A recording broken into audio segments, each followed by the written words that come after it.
Well, no, I can't. You have to sync it up, and I can't sync it up if. Can't sync it up if we clap at different times. Oh boy! Well, look where we are. We're in a house. We're in a house. There's a tiger back there. Viewers of this video, who all twos of tens of you, twos of threes of you, are probably like, what's this rat's nest of a house? This is my house. It's very hot upstairs. Is it? It's very hot upstairs. Okay. The bedroom that you have your setup in has a living room sized radiator. Yes. Just in the room. This was Willow's former bedroom once upon a time. And at one point this house had is a two-story house. At one point the second story was our apartment, separate apartments. And the area that became your bedroom was, I guess, the living room. Yep. So it has a huge radiator, but then it was sectioned off into smaller rooms. Yep. Which means that the huge master bedroom has a small radiator, and this little middle bedroom has just the biggest radiator in the house. Yep. And so it gets how hot in there? Like 90 degrees. Like 90 degrees in the winter. You have to crack a window when it's 0 degrees outside just to keep the air circulating. I used to have to get wet paper towels to like put on like my feet, or I would get so hot that I couldn't Because sleep. you also refuse to sleep with the window cracked. Yes. On the second floor during the winter. Yep. Which works. It does work. That is why houses were built that way. Last time I slept with a window like open, my room was broken into while I was asleep. To be also fair, that was like 20 years ago. Yeah. So we are downstairs in the house in the messy living room, but that is okay because we are watching a messy movie. Yeah. A messy movie. This is The Big Lebowski by Joel Cohen. Officially by Joel Cohen, really directed by Joel and Ethan Cohen. Now, you've seen a Coen Brothers movie? Yes, we have just talked about this. But not on camera. Not on camera, and not a funny one. And not a funny one. Which Coen Brothers movie have you seen? True Grit. And that is wild, because the Coen Brothers have made a lot of movies. Yep. I'm going to attempt to list them all right now. Blood Simple, Raising Arizona, Miller's Crossing, Barton Fink, The Hudsucker Proxy, Fargo, The Big Lebowski, Oh Brother, Where Art Thou, The Man Who Wasn't There, Lady Killers, Intolerable Cruelty, No Country for Old Men, Burn After Reading, True Grit, Ballad of Buster Scruggs. I know I'm missing one or two in there. The Coen Brothers are from a place. Down the street. St. Louis Park. Oh, what? Really? Born and raised in St. Louis Park, Minnesota. Yeah, just like 15 minutes from here. Yeah, born and raised in St. Louis Park, Minnesota. In fact, that's why their movie, which I forgot to list, A Serious Man, is set in St. Louis Park, Minnesota, and why Fargo takes place mostly in the Twin Cities. They are very Minnesotan filmmakers. Well, now I'm required to like this movie, otherwise I'm a traitor to my Traitor people. to your kind. Yeah, we're not from St. Louis Park. No. But we're not in St. Louis Park. Disgusting. Gross. No, St. Louis Park's amazing. It is. But we are not there. But we're close. That's where my pediatrician was, wasn't it? Yes. Yeah. And that is where Alana's parents live. So, St. Louis Park. Telling, because the Coens, Jewish, St. Louis Park, a huge Jewish population, because once upon a time, Jewish people were not allowed to buy houses in Minneapolis. All right. They all lived in St. Louis Park because that was just where they were allowed to live. There was a lot of, redlining in the housing here, and Jewish families were the focus of that for a long time. Even after like African Americans and others, a lot of leeway was given to that. The Jewish families were still targeted a lot. I mean, it is not cool to compare oppression. Yes. So whatever, but it's a huge thing in Minneapolis. History. This is not what this is about. This is about bowling, apparently. So this movie came out. So the Coens they have this career that sort of ebbs and flows as far as like, they'll make a movie that changes the course of filmmaking forever. Then they'll make a bunch of movies for themselves. And then they'll make a bunch of commercial stuff.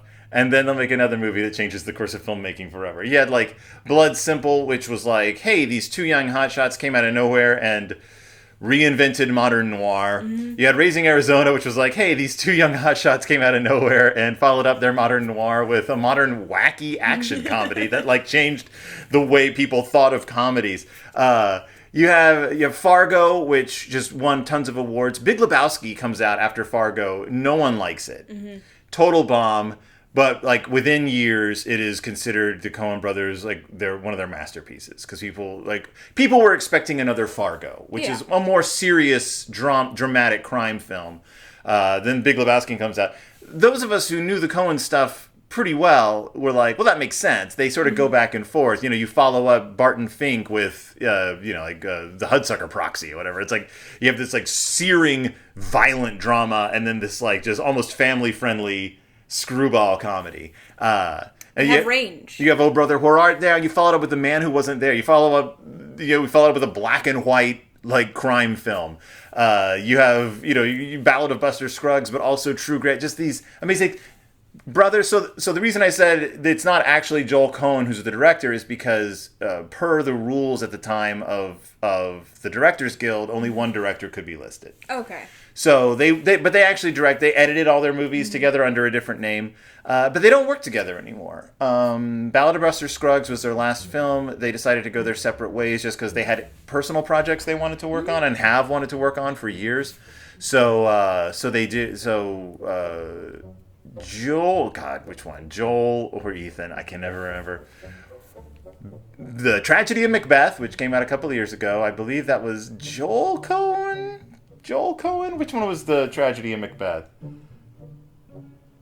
It was Joel Coen. Joel Coen, yes. Ethan Coen is also working on his own stuff with his wife, who he is now co-writing all of his films with. They are doing a lesbian crime trilogy because his wife is a lesbian. They have 2 kids together. They have an unusual, as she says, relationship, very open marriage. They have their own sexual partners, but they've been together for years. And they just have an unconventional relationship, which is awesome. Whatever works, works, man. Whatever works, works, man. But this is The Big Lebowski, a movie that I did not like when I first saw it because I wasn't ready for it. But now I've seen many times, and I just think this movie's the bee's knees. And we'll see how I feel about it. We'll see how you feel about it, man. It's based on the works of Raymond Chandler. It's also not really. It's influenced by the works of Raymond Chandler. It's also influenced by actual people the Coens knew. We'll talk about that all later. But are you ready to watch The Big Lebowski? It's 117 minutes long. We better be. It's as it's not 2.5 hours long. It is not. Are you ready? Yeah. All right, well, I'm Phil. And I'm Willow. And it's Del Toro time. Woo.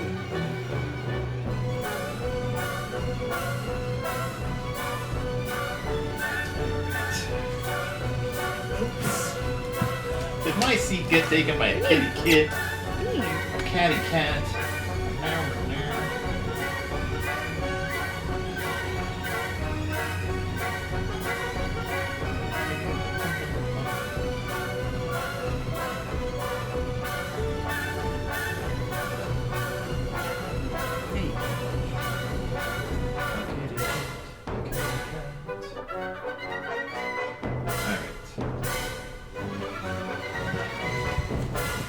Woo! We're back. We didn't leave. We did not go anywhere. We are still here. We watched The Big Lebowski. The Big Lebowski. There's The a cat. Coens. We have a kitty cat. We cannot see the kitty cat in the video unless you hold him up to the sky. You can't pick him up. No. Because he weighs 700 pounds. Yep. He's a big boy. He's a big boy. He's a good boy, though. So, first impressions on The Big Lebowski. It's a good movie. It's not. It's made in that era of film that they didn't need to resolve every single story thread, which is not a thing that is modern at this point. Yeah, there's no need to tie up everything to show. I mean, kind of the point of the movie is that you think there's all these. It doesn't matter. Nothing. It's not nihilist, but it's definitely. It's the version of nihilism that if nothing matters, everything matters. Let's go bowling. Yeah, nothing matters. Yeah, nothing matters. Everything matters. It's literally literally the plot of The Big Lebowski. Yep. A lot happens. Someone once said that The Big Lebowski just doesn't make any sense, and it does make sense. Yeah, it's a very cohesive story. Right. It's very easy to follow. You have to pay attention to what everyone says always. Yep. But everyone nicely repeats everything they say about a dozen times. Yep. So it's very much in line with the Coen brothers' other films. It's got a lot of the same cast as a lot of their other films. They wrote this movie while they were, I believe, making the movie Barton Fink, which stars John Turturro and John Goodman. John Goodman's been in a million of their films, and John Turturro has popped up in them from every now and then. But the character, the dude, Big Lebowski, is inspired by Jeff Dowd, who actually was a member of the Seattle Seven, liked to drink White Russians, and they met him when he was a film producer. They met him while they were working on Blood Simple. He's also based on Peter Exline, who's a Vietnam War veteran and who inspired a lot of the stuff that Walter did. And he became friends with the Coen brothers. And in 1989, he got to talking about his life. And a friend of his, who was an actor named Louis Abernathy, who was a Vietnam vet, ended up becoming a private investigator and helped track down a high school kid who had stolen his car. So, there's all these threads from real life that fed into the plot of this movie. And Exline's car was actually impounded. And they tracked the kid down because they found an assignment of his in there in the seat.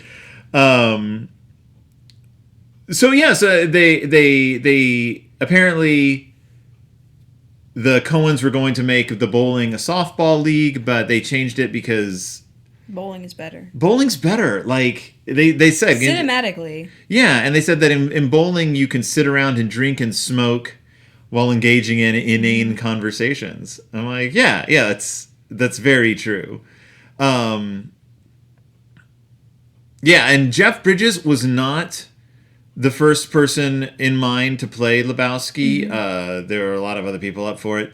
So where I was talking in the beginning, though, about... Yes, basing this on Raymond Chandler's style. They said they, quote, "We wanted something that would generate a certain narrative feeling, like a modern Raymond Chandler. And that's why it had to be set in Los Angeles. We wanted to have a narrative flow, a story that moves like a Chandler book through different parts of town and different social classes.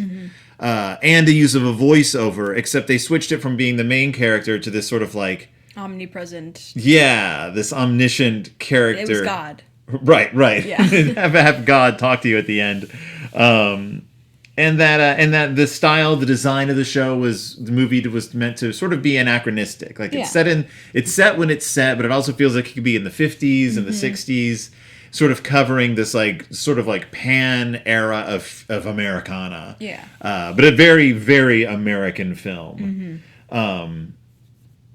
Yeah, they were going to make it after Barton Fink, but John Goodman and Jeff Bridges were both busy doing their own projects. So they before this they did Fargo, and that's fortunate because the success of Fargo gave them a slightly larger budget to make this movie, which allowed them to do more and hire the actors they really wanted to work with. Like the dream sequences.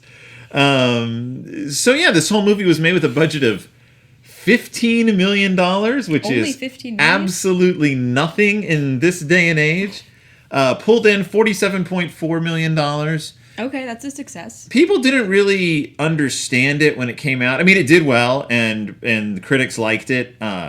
Some critics didn't understand it. I didn't understand it when I first saw it.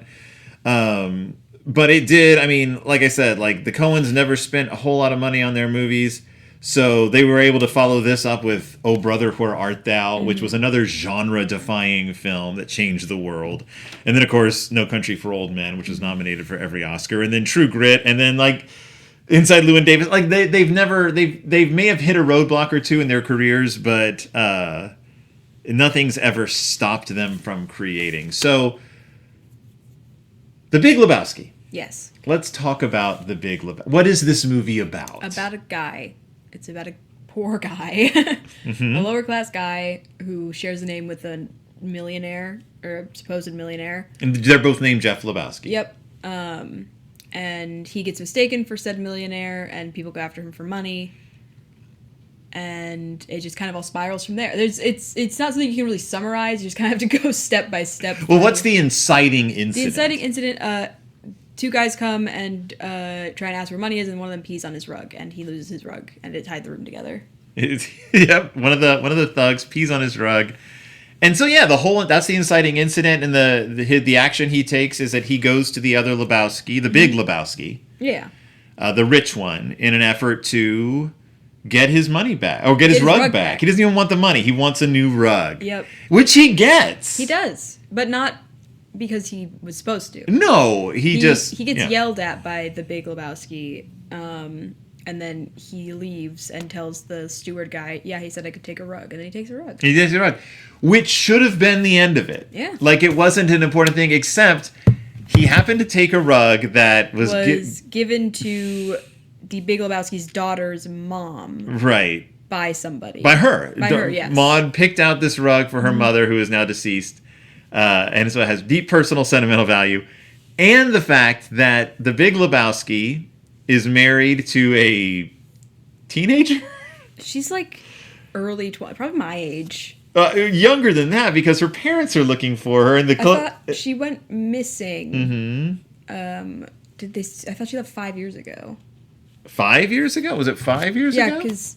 Or maybe it was 1 year ago. I can't remember. It was 1 year ago. She's young. She's like 18, yeah. Yeah, she's old enough to do pornography, but still young enough that the most recent picture her parents have of her is a cheerleading photo. Yeah. And from a farm right outside of Moorhead, Minnesota. Yeah. So yes, and she goes missing, and so the Big Lebowski hires Jeff Lebowski, or the dude. They call okay. Okay. The dude is the main character, right? Who gets asked by the Big Lebowski to deliver money, ransom money, to the people who insist have his wife Bunny. Yes. But also, the dude has a best friend named Walter, who's a Vietnam veteran. And the dude is like ex-hippie. Right. He was a conscientious objector. Right. And in his days, he was like a protester, and he's a bit of a burnout. He's a bit of a pothead, a bit of a drunk. But Walter is an ex-military Vietnam vet, deeply traumatized by Vietnam. Yes. Who is a bit of a reactionary. A bit. A bit of a reactionary. A lot of a reactionary. A lot of a reactionary, and it kind of keeps the plot rolling at times. Because he keeps messing things up. Keeps screwing things up. Because everything he does is big. And then we have the beautiful young Steve Buscemi. Yes. As Donnie, who is there. Yep. And is adorable, and is completely out of his element the entire time, as they say. He just likes bowling. He's never part of the conversation. He doesn't play a part in the story, but he does provide. He's a buffer. He provides an epiphany, and at the end, like his fate, sort of serves as a cap on the whole, brings everyone back down to earth, I would say, at the end of the movie. This movie exists at an almost Looney Tunes level. And characters come and go, things happen with the intensity of a Warner Brothers cartoon. Yeah. A Looney Tune, a merry melody. And then at the very end, the fate of Donnie brings it all back to makes everyone stop and take a breath, I guess. Yeah. Like until then, things have just been kind of going and going and going. Right. And actually causes Walter and the dude to directly confront each other on a very honest level. Yeah. It doesn't stop the movie from being wacky and weird. Well, it kind of does, because there's like 5 minutes left of the movie after. Yeah, well, yes. Also, the movie is narrated by Sam Elliott. Yep. As the stranger, with, as you said, the most soothing voice, which he does have, and yeah. So let's run down these characters. The dude. Good. Would you like to spend time with No. Jeff Bridges as the dude? No. Why? Because he probably smells like cigarettes? That, and also not my kind of person. Not your kind of person. I mean, but he's not a bad guy. He's not a bad. He's a good guy. He's a guy. He's a guy. He's just the average guy. Right. He has a moral center. He does. He cares about his tasks. Yep. Like he throws himself into this as much as he can, and when he thinks Bunny Lebowski is dead, he feels bad about it. Yeah. but not the kind of person you'd invite to a D&D night. No. First of all, way older than I am. Well, yes, considerably Second of older. He's all, probably my age. He's not very... I don't know what I would talk to him about. Yeah, I think Jeff Bridges was my age when he made this movie. Yeah. I think he was like 48, so... Yeah. Not really anything I can relate to this man on. When I was a kid, when I saw this movie in 1998, I was in college. Deeply disappointed in it because I love Fargo so much, and this is just a night and day. Even though I love like Hudsucker Proxy, I loved all the Coen Brothers movies. Especially at the time, I had very strong reactions to characters where it seemed like their whole thing was just drinking and doing drugs, and I couldn't relate to it. That wasn't my lifestyle. Now that I'm older, I get Jeff Lebowski's character a lot better. Yeah, I understand. I understand who he is. He's a lot deeper than they give him than we tend to give him credit for. I mean, there's a lot going. Like, I think that scene between him and Maude is very telling. Where they're laying in bed and he's telling his life story. And also the scene with the cop. Yes. Yeah. I think it's very easy to read him as just like the dumb sort of dude bro kind of person. Right. If you're not paying attention. Right. But if you listen to what he says, and you realize he's listening the whole time. Yeah. He's not taking everything in in the moment, but he's paying attention and putting things together. He puts the solution together in his head. You kind of has ADHD. He's a very ADHD character. So if he's based on these like detective characters from noir fiction and film, he is that, where he's kind of sucked in and then played for a patsy. Yeah. He's not there to solve mysteries. No. But he takes it on himself, and he gets thrown into this very noir situation with people on the bottom of society, people on the top of society. Why is he such good friends with Walter? I mean, they care about each other. Yeah. Like, they just really care about each other, and they bowl together. And honestly, what else is friendship? What is his friend? Yeah, he is like... They're two incredibly different people, probably have two incredibly different views on how a lot of things are. Yeah. But they grew up in the same time period. They grew up with the same sort of situation. One of them went to war. One of them protested war. I don't think that...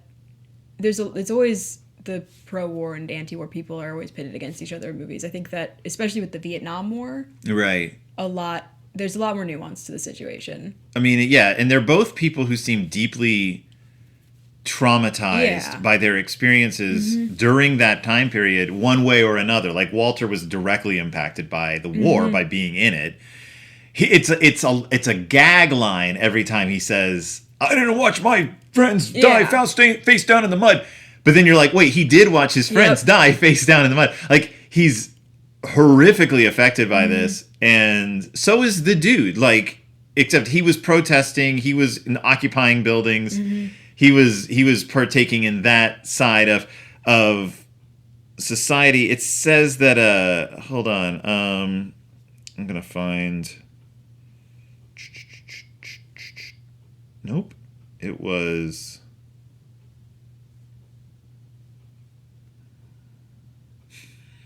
It went the wrong direction. There it is. Yes. So he says he was a member of the Seattle Seven, which was the Seattle Liberation Front. It was they were a radical anti-Vietnam movement. They carried out protest activities from 70 to 71 and were charged with conspiracy to incite a riot in the wake of a violent protest at a courthouse. So you get these like drips and drabs that the dude was way more intensely active. You got to know the context in order to really understand what he's talking about. Yeah, yeah. Because without it, it doesn't sound like much. You're like, oh, well, that's probably something. But with the context added to it, you understand this guy on like a deeper level. You're seeing these characters after everything that's happened to them in life. Yeah. And you're seeing the main character's post story, basically. Right. And Walter is like living in a life of permanent PTSD where everything he encounters takes on the intensity and importance of war. Yeah. So that he pulls a gun on a guy in a not even in a bowling competition, but it just the pre-competition for the finals. Right, who he thinks stepped over the line. And it's a hilarious scene, but it's also horrific in hindsight. Yeah. It's like fridge horror to the extreme. The cops do get called. I love that the scene continues in the parking lot, and then you see the cops rushing into the building afterwards. A lot of plot and character development happens over answering machine messages in the background. You hear just sort of things happening that sort of explain what's been going on in the lives of these characters. And I love that. It's very early 90s. The movie is set in the early 90s during the first Gulf War. So Bush Sr. is still president. Saddam Hussein is still like the international boogeyman. And it's true. Like, and that's a part of this movie. Yep. Is the tensions, the early 90s, we're out of the Reagan era, we're in the Bush era, and the world is changing. And those men who were protesters and fighters in the 1960s are now searching. They're entering their 50s, and they're trying to find their place in the world still. And I think the Coen brothers captured that pretty well with these guys. But it's still a cartoon. It is still a cartoon. John Turturro shows up as a pedophile named Jesus. Yep. Who's a really good bowler, I guess. But he can dance. Would it surprise you to learn that the character of Jesus, Quintana, ended up having his own movie? What? John Turturro ended up making a movie about the Jesus character a few years ago, or a few years back. Because that's a character that he actually created. Oh. And in a play that John Turturro originated in a play in 1988 that the Coens saw, and they were like, "Will you like expand on this guy and like we want to create this character based on what this a weird character pederast that you created on stage." And then Turturro later on was like, "Can I make a movie about this guy?" It's supposed to be terrible, but he was like, "Can I continue this guy's story?" And the Coen brothers were like, "Have a blast, have at it." 8-year-olds, dude. Jesus. Yeah. Yep. And so God, who else? We have Julianne Moore as Maud Lebowski. She's like late 20s. The character. Oh, I don't know how old she's supposed to be. I would say in her 40s. Okay. But it's Julianne Moore, so she is eternally young looking. She's Julianne Moore. Like, she still looks like she did in the 90s. I thought she would be younger because her whole storyline's about her wanting to conceive a child. Well, I would say like maybe in the late 30s, early 40s, but I assume that's why she's turning to like a random guy, because she's seeing like the entire time to have a child is approaching. She was turning to a random guy because she didn't want to have any connection to the dad. So she's an artist. She's an avant-garde artist. She's avant-garde. She's a feminist. I don't want you to think that feminists hate sex. Yeah. God, listening to this movie again, and I watched this movie not too many months ago, but every time I watch it, I pick up on so much in the dialogue. And she has that whole thing where she's going off about like, where she's trying to use slang. She keeps saying like in the common parlance or whatever. Yep. And then later on he says that for no reason. It's just like, but it gives you the hint that Lebowski is listening. He listens to what everyone is saying. God, it's good. Because he repeats. The cat is going insane. He repeats exactly what people say quite frequently when he's trying to lie to get out of things. Right. Can we talk about the fact that David Thewlis from Remus Lupin from the Harry Potter franchise plays her like weird giggly friend in that one scene? Fair enough. David Thewlis, who also was in the TV series Fargo in the 3rd season, but a very famous, very, very famous English actor.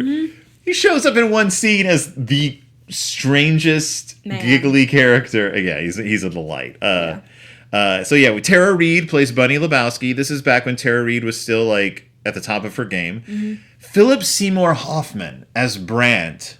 Who's Brandt? The Big Lebowski's like valet or personal assistant he had a good or whatever. face. Philip Seymour Hoffman, rest in peace, just everything he was doing at this time especially was completely different than everything else he was doing. Because this is around the time he appeared in I can't think of any movies. You could click his name. I could click his name. Around this time, the late 90s, mid to late 90s, you have to forgive me. I can't remember anything anymore. Words just go out of my head. Where is his... So, yes, he was in Hard Eight, which was Paul Thomas Anderson's first movie. He was in Twister, Boogie Nights. That's what I couldn't think of. He was in Boogie Nights around this time. Then he did Big Lebowski. Then he was in Todd Solondz' Happiness. Yeah, the late 90s were just the Philip Seymour Hoffman. I kept seeing him in things and not knowing who he was and being like, that's that guy. He's so good in everything. He did State and Maine. And every movie he's in, his character was completely different. And this movie, it's a small part, but you watch him every time he's on screen. And yeah, he's making faces. He's a good face actor. Yeah. R.I.P. Philip Seymour Hoffman. He died too young. Ben Gazzara. So Jackie Treehorn is a character you hear a lot about. He's a filmmaker, a pornography guy. He's played by Ben Gazzara. He's in one scene. He's a production guy. He's so funny. He is. And he walks on screen and you said, oh, this is the first normal character we've had so far. And then... He was still kind of the most normal character we've seen in the whole movie. I understood his motivations incredibly easily, and also his actions.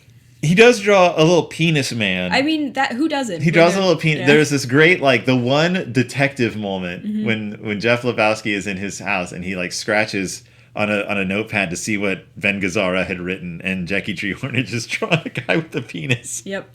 Which is also completely normal. We have Peter Stormare as the main, as Carl Hungus, and the main nihilist. Yeah. In this movie, you see him in multiple roles. He's in a Kraftwerk-esque electronica band.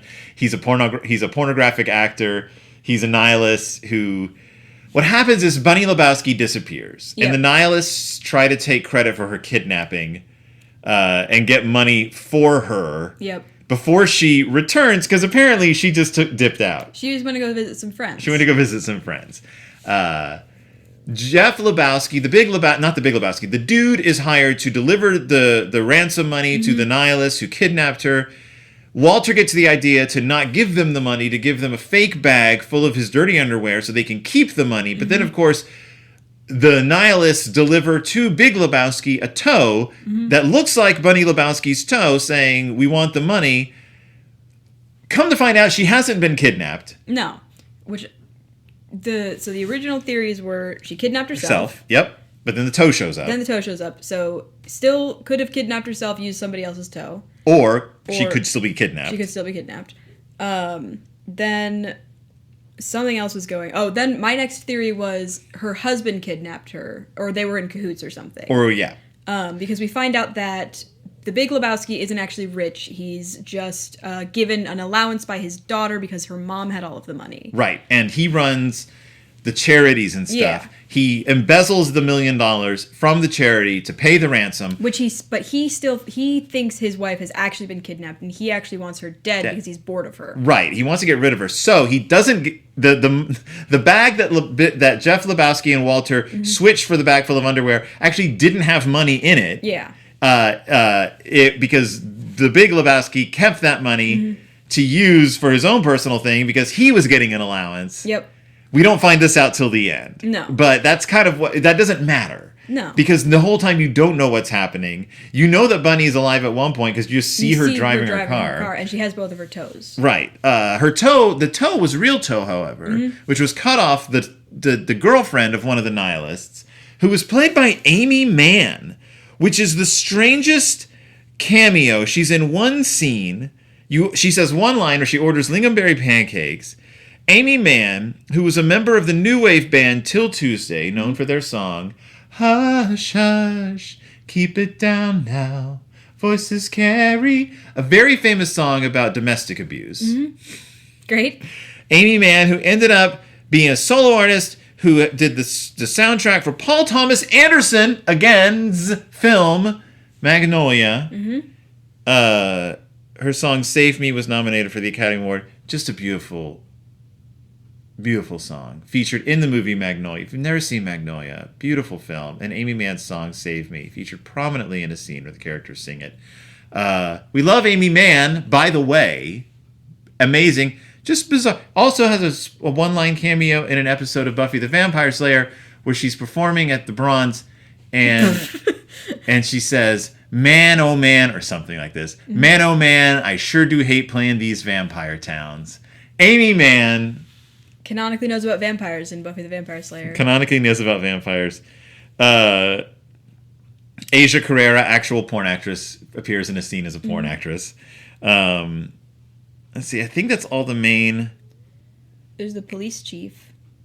There's the chief of police who throws a coffee cup at his head, played by Harry. No, played by Leon Russum, known for this, and he's also in True Grit. Yep. We know that he's in Bones. He's in Bones. Such as Bones. I mean, he's been in an episode of Bones. Where is the dude's landlord, Marty, Jack Keller? He's a character. That makes sense. Yes. Let's talk about the fact that in the beginning of the movie, the dude promises to go see his landlord's one-man show, which is a dance show. Yep. And he does. He does. He actually goes and to he see watches it. the whole thing. He sits through the whole thing. Not only does he go, he gets his friends to go as well. And he tells them to be quiet. And Donnie and Walter are there, and they see... That, to me, if nothing else convinces me in this movie, and it does, but if nothing else in this movie convinced me that the dude was actually a good human being, it's the fact that he tells a friend he's going to go see his one-man show, and he goes to see it. Personal. Not even his friend, his landlord. His landlord. Who he's not paying rent to, because his landlord is the mousiest human being in the face of the earth. He is. We love it. We love the fact that the dude does this, and he makes his friends go. It's like when my friends came to see me in Chess, and my friend Eric brought his girlfriend at the time, who I believe is now his wife. And afterward, his wife turned to Eric and said, "You owe me big time." Because it was the worst production of... Apologies to anyone who was involved in that production of Chess who might be listening to this. It was the worst production of Chess ever on stage. I played the character of Walter, who was very unlike John Goodman as Walter. Let's talk about John Goodman as Walter. Really good. He just kept messing things up. He messes everything. He was reactionary. And he keeps getting big ideas. He sort of takes ideas and runs with them. Yeah, he gets something in his head. He what's the word? Impulsive? Tunnel vision. Tunnel vision. Yes. Yes. So when Jeff Lebowski says, "She may have kidnapped herself, man," that in Walter's head is like that's the truth. That's the truth, yeah. and it's the truth from now on, and we're going to run with that. You know John Goodman, of course. I know the name. You know John Goodman from such films as The Flintstones, where he played Fred. King Ralph, where he played King Ralph. You know him from True Stories. You know him from The Emperor's New Groove. Yep. He plays Pacha in The Emperor's New Groove. Monsters, Inc., where he plays Sully. All right. All right. Yes. You know him from... Well, okay. You know him from Roseanne. Do you watch Roseanne? Ever watch Roseanne? Oh, that's where he got famous. He plays Dan in Roseanne. He was in Community. He was in Community. We watched Community. He played the head of the air conditioning school in Community. Yeah, been in a million plays. We love John Goodman, who I believe is actually Jewish. Is he Jewish? No, he was raised Southern Baptist. He's not Jewish. That's what it was. What was I looking for, though? I wanted to mention that he plays Pacha in The Emperor's New Groove. And this is because we're not gonna ever watch The Emperor's New Groove for this show. I do want to say that The Emperor's New Groove, that Pacha in The Emperor's New Groove, is in the history of Disney films. This is my Emperor's New Groove rant. Not even a rant. In the history of Disney films, Pacha is the kindest character ever in a Disney film. He's so kind, and what he does in the Emperor's New Groove, he's so patient. He teaches the Emperor. You've seen it. Yep.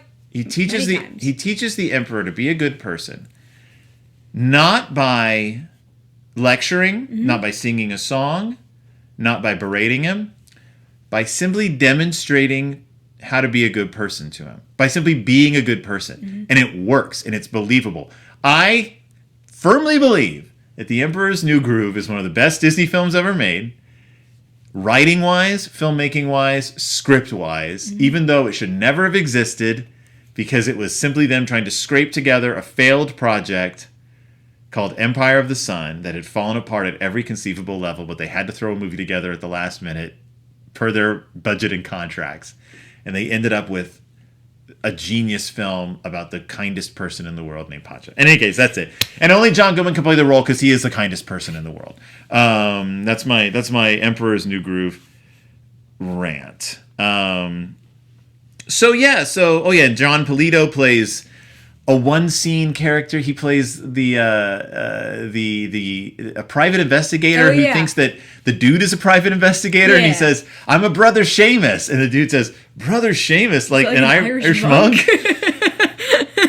Which I had never picked up on until this very viewing. I was too busy focusing on other things. Oh, such a great movie. So this movie comes out. People don't understand it. Great score, great soundtrack. I will say, this is one of those movies that it came out, people didn't understand it. This is not one of those movies that you can be pretentious about and say you understood, even though people said they didn't understand it. So it holds a 80% on Rotten Tomatoes, which nobody cares about. But the Metacritic weighted average is 71. So it's got this sort of as far as critics were concerned, a lot of them liked it, a lot of them didn't. I think people either focused too much on the mystery plot or too much on it being what the people called at the time a stoner comedy. So people were like, well, for a stoner comedy, it's got way too much violence. And for a mystery, it kind of goes nowhere. But it's not either. It's a Shaggy Dog story.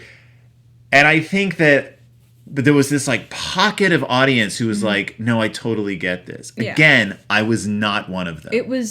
Was it the people who were of the generation that the characters are in? No, I don't know. Because I had close friends in college who were like, this is the greatest movie I've ever seen. And I had close friends in college who were like, this was garbage. I have friends who are way older than me who love it, friends who are way older than me who hate it. But it was my friend Mark Hahn, who you know. I know. You know Mark Hahn. My friend Mark Hahn, who wouldn't shut up about this movie. That makes sense. And I was just like, I don't understand why you like this movie so much. But he was just like, no, man, the dude abides. White Russians. And I was like, shut up about this movie. And I don't know what it was. It was a few years later, I finally was just like, I got to watch this movie again. And so I sat down and I watched it again. And I was like, oh, I was absolutely wrong. I think maybe it's that. And I think it helps that we've done this series. Yeah. I think I'm able to look at movies in a different way now. I definitely am. Yeah, if you would watch this movie, I mean, obviously you were a lot younger, but if we hadn't done this podcast and you would just not watch I wouldn't have watched the movie. And then we had sat down and watched it, and I was like, let's watch this Big Lebowski movie. I wonder what your thoughts on it would have been. Different. Because so here's the thing. The only reason I took a film class in college is because of this show. And I didn't, before we did this show, I didn't really think about movies. I thought some of them were good, but I never really sat down and, absorbed them. Right. So it was hard for me to absorb media about things that I couldn't relate to. Right. Which I think is hard for a lot of people. Yeah. But because we've been doing this show and because we've been looking at movies and I took that class and yada, yada, yada, it's a lot easier for me to sit down and watch a movie that I might not watch on my own. A lot harder for me to sit down and watch a movie just for fun because I don't want to. Even though we haven't done an episode of this show in about 2 months. Yeah. I haven't watched any movies except for Nosferatu in those 2 months. Wow. We did watch Nosferatu. We did. It was very good. It was very good. But yeah, this I think I'm certainly a more open film viewer than I was when I was in college. Come on, I was a child. I was younger than you when I saw this. And I was 20 years old, 21 maybe. And I was very prudish about drinking and drugs still. And this movie has a lot of that. Although I wouldn't call it a stoner comedy in the sense that it's not Bridges said the only direction that the Coens gave him when making this movie, because they trusted him implicitly, was he would come up to them and say, so did the dude light one up before this scene? Like, would he have like smoked out before he came in to do this? And if they said yes, he would go in the corner, rub his eyes until they were red, and then come on for the scene. But other than that, like, they kind of let him. He knows this character. Like, he's like, this reflects a lot of Jeff Bridges. Like, he was a heavy drug user once upon a time, a heavy drinker. He's good at playing like burned out characters. I mean, he plays Brewster Cogburn in True Grit, like the ultimate just burned out character who still tries to do good. In fact, I would say the dude and Brewster Cogburn are kind of like two sides of the same coin. They're both alcoholics. They both would just rather be left alone, and they both sort of grudgingly take on a larger like mystery, like out of the goodness of their hearts. After a while, they're still getting paid. Oh, the Big Lebowski, the dude did not get paid. No, he ended up not getting paid. Yeah, he did get his rug. He did, or a rug. Did he? In the end, Maud said she would get him a rug. I thought that was only if he completed the thing. What thing? Because he was working for her. Who? Maud. What about her? He was working for her originally. She hired him to get the money back to the foundation. Oh, but I'm sure he got her pregnant. I'm sure that she's... So he ends up having sex with Maud Lebowski. Come to find out it's because she wants a baby, as we mentioned. Yep. Donnie ends up dying of a heart attack because of a confrontation with the nihilists. With the nihilists, who aren't actually nihilists, who want to get the money or they'll kill Bunny Lebowski, even though they're like, we know you don't have Bunny Lebowski. And then they're like, well, just give us all of your money then. And they're like, we have $22 between us. Right. So they attack them anyway, and Walter bites off one of their ears. It's very violent. It's that Coen Brothers thing of there has been no violence in this movie until someone gets their ear ripped off in front of you. Well, the first thing that happens is Walter throws a bowling ball and crushes a guy's lungs with it. You're right, but that's, again, it's very cartoon. Yeah. And then he rips the guy's ear off. And then at the very end, he like rips the guy's ear off. Donnie has a heart attack. Steve Buscemi has a heart attack. And the sort of cathartic moment in this movie happens when they are dumping Donnie's ashes over a cliff to spread them across, because I guess Donnie was a surfer? Like, they bring that up. Again, Walter says that Donnie was a surfer. I assume it's true, but with knowing Walter... But the wind's blowing in the wrong direction. The wind blows his ashes back into the dude's face, and that ignites the real confrontation between the dude and Walter. And it's short. Yeah. He's just like, you screw everything up, Walter. And Walter says, I'm sorry, dude. And he says it a few times, and you honestly believe him. Yeah. Like, you're like, oh, wow, this guy is really being sincere. And then they hug, and it's the most awkward but honest hug. It is, yeah. He gives him a hug. Walter gives the dude a hug, and the dude kind of pats him on the back. And... they just care about each other. It's weird, but they do care about each other. They're really all the other person has. Yeah. Now, especially. And we didn't even mention the guy in the iron lung. There was a teenager... who doesn't have any lines. Who doesn't have any lines. He just sits Larry. with the teenager stuff. Because the dude's car gets stolen with the briefcase that supposedly contains $1 million in it. Yeah. And he... the whole time everything else is happening, he's following his own track because he doesn't want to tell anybody that the money got stolen. Right. Because they stole the money. Yeah. But then it gets stolen. But then there is no money. There is no money. So basically everybody's SOL. Because... except for Rich Lebowski, Big Lebowski, he's not because he has the money. No, the only person who ends up fine is Bunny Lebowski. Yeah. She comes back home, she takes all of her clothes off, she runs around the pool. The Big Lebowski gets picked up out of his wheelchair and thrown on the ground. Which I guess they didn't get in trouble for. I guess maybe the Big Lebowski's not going to press charges because he doesn't want his embezzlement to come out. It's that thing where, like, nobody is going to take the word of this Lebowski over the Big Lebowski, but it's going to create reasonable enough doubt for an investigation to be open. That's definitely at some point going to be open because this is a rich guy and his daughter's the one who actually has all of the money. Right. And Maud Lebowski, Maud Lebowski probably ended up getting her money back. Yeah. She probably confronted her. I don't know. I'm hoping for a happy ending. It wasn't her money either. It was the kids' money. The kids' money, yeah, because it's an organization that raises money for underprivileged youth. But I'm assuming we know that there's going to be a little Lebowski on the way because Sam Elliott, the narrator, tells us at the end. Darn shame what happened to Donnie, and that's the Big Lebowski. Like that's this sort of. It's not a movie about resolving anything, right? It's just a movie about it's nihilism, but it's the type of, it's like I said, nothing matters, so everything matters, let's go bowling. Right. The famous line from this, the dude abides, which is one of the last lines of the movie. Abide, to accept or act in accordance with a rule, decision, or recommendation. It's such a mysterious line in a way. What does he mean when he says the dude abides? Like, just does what he wants to do? Follows his own rules? I'm looking at the definition again, sorry.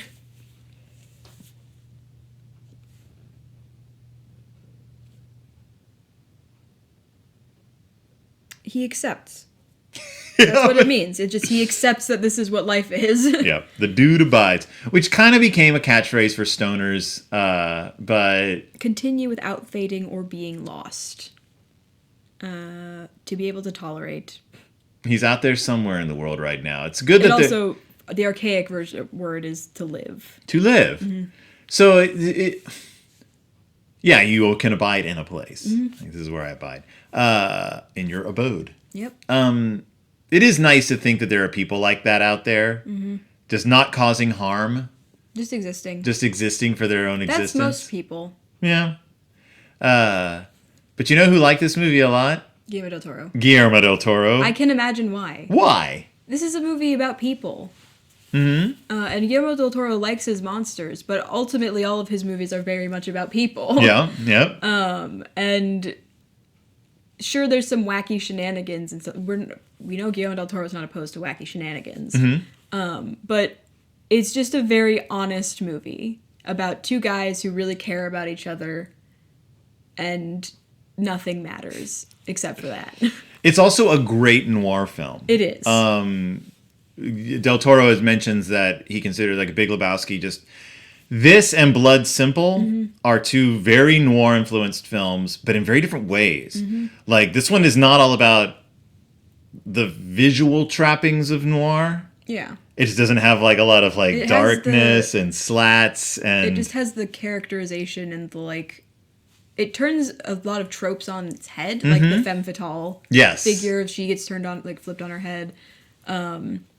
But the like rich antagonist who's really been running the whole thing, that doesn't get flipped on its head. Right. Nobody gets nobody dies at the end except for the guy who has the heart attack. Right. There's a car scene where the car gets shot at, which is a noir thing, but it's an accident. The car gets shot at by a dropped machine gun. Yeah, no, this goes back to, I believe I did, by myself, I did an episode on, that was a prison movie I did. I can't remember what it's called now. But I talked a lot about noir and the fact that noir is a philosophy and an artistic movement and a literary movement. And part of it is like this notion that life is dark and horrible things happen to innocent people, and sometimes you just die and no one's going to help you, and your hero is always going to be a person that things just kind of happen to. And everything's out of our control, and it's this sense rather than the trappings of the genre that make it noir. And I think this movie does that from a real Bugs Bunny perspective. Like, what if noir happened in modern day Los Angeles to a guy who just got caught all up in it? Yeah. But who had his own philosophy of like the dude abides. Like, I'm just trying to I want my rug back, man. Like, and everyone else is living in this like sort of heightened movie, and then in the end, it's what happens when two genres clash, like a lot of comedy is. Yeah. Also, it has a lot of visual flair. A lot of Del Toro loves his visual flair. Del Toro interviewed the Coen brothers for like Criterion or something. I could. The video had been taken offline. I couldn't find it anymore. So he's a big fan of their work. He loves the Coen brothers. Is True Grit on our list? No, but No Country for Old Men, That's right, okay. which is also one of my favorite movies. So yes, so I utterly understand why Guillermo del Toro put this on his list, list of influential films. It was a great way to end the 90s for film goers as well. It was a great way to say, like, we did it. Like, classic filmmaking still exists, but we will continue to innovate and what's our next movie? We're both looking it up as I talk. I'm muttering to myself. It's AI. So, speaking of innovation. Speaking of auteur filmmakers, and speaking of movies, well, we weren't speaking about this, but what happens when a genre filmmaker, an auteur genre filmmaker, makes a promise to another auteur genre filmmaker and says, I know you're dying. I know you won't live to make this film you've been working on. Don't worry. It's in good hands. I will make that movie for you. What happens when Stanley Kubrick can't make his movie because he dies, and his good friend Steven Spielberg says, hey, Coobs, I'm going to make your movie. You get AI, artificial intelligence, one of the hodgepodgeiest movies. What happens when an eternal optimist makes a movie designed by one of the most dark, nihilistic filmmakers? You get AI. I can't wait. So I haven't watched AI since it first came out, because So the year I was born. Yes, it is a movie.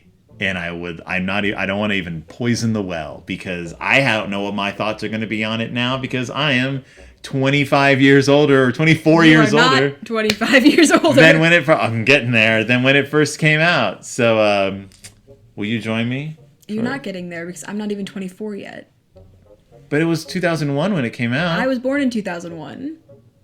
But it's 2025 now. So 24 years since it came out. You said when you were going to be 25. Well, what are numbers, man? It's just in a specific order. It's all a game. It's just a game. Math is not a game. It's all a game, baby. Nope. So join us next time when we take a look at Steven Spielberg's AI. When are we going to watch it? I don't know. Sometime in the next few months, maybe. Also, listen to Deep in Bear Country, Berenstain Bearcast, where I do this, except with the Berenstain Bears. I literally play a game that is all math and, like, narration. I don't know what I'm talking about. I play a game that's all math. It's called Paying the Bills. Yeah. So do you, because you have a job. I do. I have health insurance. You have health insurance. Lucky. All right. All right, you never mind. In any case, we will be back with more watching a movie here on this show. Why did we watch this one? It's called The Ecstasy of Influence. Guillermo del Toro wrote a bunch of movies that influenced his career. We never covered this. We were supposed to cover it at the beginning of the episode, but we always forget to do it. If you don't know that at this point, we're talking about a movie. We're talking about a movie. I'm Phil. And I'm Willow. And we'll see you when it's Del Toro time. I like mimic you like that. This is our new thing. We both point at the camera. We're not doing that. We're not doing this. Do your arm like that. Wait, closer to mine. Like this. That's our new poster. All right.